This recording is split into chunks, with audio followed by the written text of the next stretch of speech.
اهلا.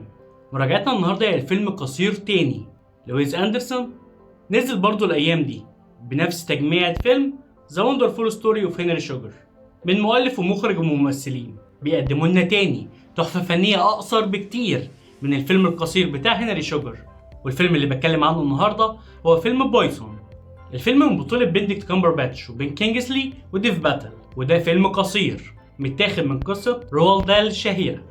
والقصة بتاعت الفيلم ده بتتكلم عن راجل اسمه هاري، واللي بيقوم بدوره كامبرباتش، اللي بيلاقي في السرير بتاعه تعبان سام، فما بيقدرش يتحرك ولا يتكلم من الخوف. فالفيلم بيوريك بقى رد فعل هاري وصاحبه تيم والدكتور جانسي، واللي بيحاولوا ينقذوه من الموقف الصعب والمميت ده. وكمان تحول هاري في نهاية الفيلم بسبب كل مشاعر الخوف والقلق والاضطراب والانتظار اللي عاشها لساعات. وطبعا انت هتشوف في الفيلم ده اداء بيتميز فعلا بالاداء المتقن، سواء للممثلين او للاخراج الرائع لويس اندرسون. الفيلم قادر يديلك خليط كده من التشويق والكوميديا في نفس الوقت وبشكل سلس جدا، يخليني اقف كتير قدام مخرجين تانيين بيجيبوا جاز عشان يعرفوا يحسسوك كمشاهد باحساس واحد. ويس اندرسون يجي يحسسك في دقيقة واحدة بكذا شعور مختلف وبتكون مصدقهم كلهم. مخرج عجيب.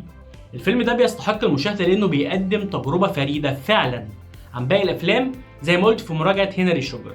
وصدقوني مفيش أي كلام كتير ممكن يتقال عن الفيلم القصير ده. فتقييمي للفيلم القصير بويسون هو 8 من 10. واضح جدا إن حبيت النوعية دي من الأفلام، سواء في طريقة إخراجها وعرضها أو في سرعة وسهولة إيصال الفكرة.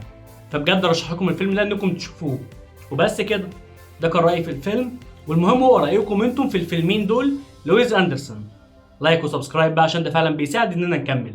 وبس كده، سلام.